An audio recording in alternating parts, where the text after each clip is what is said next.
অশালীন আচরণ ও গালিগালাজের প্রতিবাদ করায় ভাটপাড়ার নারায়ণপুরে আক্রান্ত প্রতিবাদী।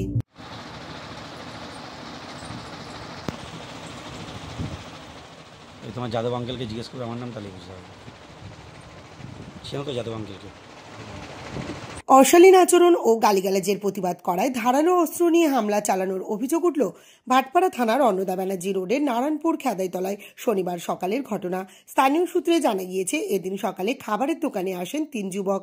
তাদের মধ্যে একজন বৃদ্ধা দোকানদার সোনাই মণ্ডলের কাছে বিড়ি ধরানোর জন্য গ্যাস লাইটার চান। বিড়ি ধরিয়ে গ্যাস লাইটার নিয়ে পালিয়ে যাওয়ার চেষ্টা করেন ওই যুবক। তার 2 সঙ্গী লাইটার বৃদ্ধাকে দিতে বলেন। অভিযোগ, লাইটার চাইলে তার দিতে অস্বীকার করে ওই যুবক। উল্টে বৃদ্ধাকে অনবরত গালিগালাজ করতে থাকে ওই যুবক। পরিস্থিতি বেগতিক দেখে বৃদ্ধা তার ছেলেকে দোকানে ডাকেন। অভিযোগ, গালিগালাজের প্রতিবাদ করায় ওই যুবক বৃদ্ধার ছেলের পিঠের বাঁদিকে ধারালো অস্ত্র দিয়ে আঘাত করে। তৎক্ষণাৎ বৃদ্ধার ছেলে গোপাল মণ্ডলকে চিকিৎসার জন্য ভাটপাড়া স্টেট জেনারেল হাসপাতালে নিয়ে যাওয়া হয়। যদিও আক্রান্তের পিঠে 9টি সেলাই পড়েছে। এই ঘটনায় ভাটপাড়া থানায় অভিযোগ জমা পড়েছে। যদিও অভিযুক্ত এখনো অধরা। আক্রান্তের বৃদ্ধা মা সোনাই মণ্ডল অভিযুক্তের শাস্তি দাবি করেছেন। প্রথমে আয়া কয় কি লাইটারটা দে, আমি দিছি লাইটার। হঠাৎ কোনো জেনে কেউ ছিল না। আর 2টা বন্ধু ছিল, একটা সেই মুকুন্দপুরের, একটা মনসা কলোনি। তখন বলছে কে লাইটার দা কি করি। কটা বাজে তখন বাজে 4:45। তারপরে কি করলেন? আমি লাইটারটা দিলাম ওর হাতে লাইটার দিয়ে ও লাইটারটা নিয়ে যাচ্ছে। তো ওরা ওর বন্ধুরা বলছে কি যে লাইটারটা দিয়া যা, উনি তো গ্যাস ধরাবে। তাহলে আমার লাইটার এই না কিনা দে। তার মধ্যে নোংরা নোংরা ভাষা বললো, যা ইচ্ছা হে মুখে তাই। মানে আপনাকে লাইটার দিচ্ছিল না? না, লাইটার নিয়ে চলে যাচ্ছিল। তো ওরা ডাকাতে আবার লাইটারে ঘুরে দিল, দিয়া ফেসলা গালাগালি দিচ্ছে। এখন গালাগালি দিচ্ছে, মুখে আনা যায় না। তারপরে আপনি কি করলেন? আমি আর কিচ্ছু বললাম না। আমি জামাই বললো যে দাদারে ডেকে নিয়ে আসেন। আমি দাদারে ডাকতে আইছি, আমার ছেলেরে ডাকতে আইছি, নাতিরে ডাকতে আইছি। তখনও ও আপনার দোকানেই ছিল? ও দাঁড়াই রয়েছি। তারপর আপনার ছেলে গেল? হ্যাঁ, ওরা ছেলে গিয়া জিজ্ঞাসা করছে, জিজ্ঞাসা পরে ওকে আবার উল্টা মারছে। ছেলেকে কি করলো? হ্যাঁ, ছেলেকে কি করলো? ছেলের ওই যে খুন মারলো। হ্যাঁ, হঠাৎ কোনো কিছুই না। আর কি বলছিল ওই ছেলেটা? ছেলেটা অনেক নোংরা নোংরা খালি গালাগালি দিচ্ছে, আর কিছু বলেনি। আমারে উড়াই দিব, আমার দোকান উড়াই দিব, তোর বাড়ি গিয়ে উড়াই দিব, দেহি তোর 14 গোষ্ঠী উড়াবো, তোর এখানে থাকতে দিব। ভয় লাগছে?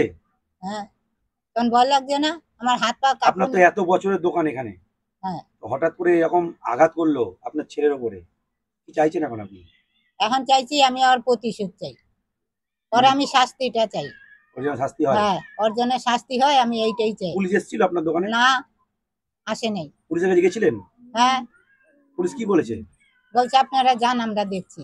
ও পুলিশ দেখছি বলে ছেড়ে দিল? হ্যাঁ। অপরদিকে আক্রান্ত গোপাল মণ্ডল বলেন, গালিগালাজের প্রতিবাদ করতে নেশাগ্রস্ত যুবক আচমকা ধারালো অস্ত্র বের করে তার ওপর চড়াও হয়। আক্রান্তের অভিযোগ, এই ঘটনায় পুলিশ এখনো পর্যন্ত কোনো পদক্ষেপ নেয়নি। মা বললো, কি রে, তোর বিড়ি যখন ধরানো হয়ে গেছে তুই লাইটারটা দিয়ে দে। তো মাকে নোংরা ভাষায় গালিগালাজ শুরু করে। তো মা যখন এইরকম গালিগালাজ শুরু করে, মা আমাকে ছেলেকে ডাকতে আসে। আমি গেলাম, যাওয়ার পরে বললাম, বাবু তুই এইরকম করছিস কেন, গালাগালি করছিস কেন? ছেলেটা আমাকে গালাগালি করছে নোংরা ভাষায়। তখন আমি ছেলেটাকে 2টো চর মারি। ছেলেটাকে চর মারাতে ছেলেটা আমাকে চড়াও হয়ে ওঠে। চড়াও হয়ে উঠতে উঠতে তখন আমাকে কি করে, ও কোথা থেকে চাকু একটা বার করে আমাকে টিচ করে মেরে দেয়। ঘটনাটা কখন হয়েছে? ঘটনাটা হয়েছে 5টা 20-তে। যখন আমাকে চাকুটা মারে তখন বাজে 5টা 20। মানে হঠাৎ চাকু মারলো? হঠাৎ করে চাকু মেরে দিয়েছে, ওকে বলাতে। ছেলেটা ভালো অবস্থায় ছিল? ছেলেটা নেশাগ্রস্ত অবস্থায় ছিল। কোনো বছর আমরা দেখিনি শুনিনি, কিন্তু এই যে ঘটনাটা ঘটছে, আজকে আমার দোকানে হতে পারে, কালকে তো আরেক দোকানেও হতে পারে। কেউ লোক ছিল কিন্তু এগিয়ে আসছে না, যেহেতু আমার চাকু মেরেছে। কেউ এগিয়ে আসেনি সাহায্য করতে? না, 2টো ছেলে এসেছিল, 2টো বন্ধু।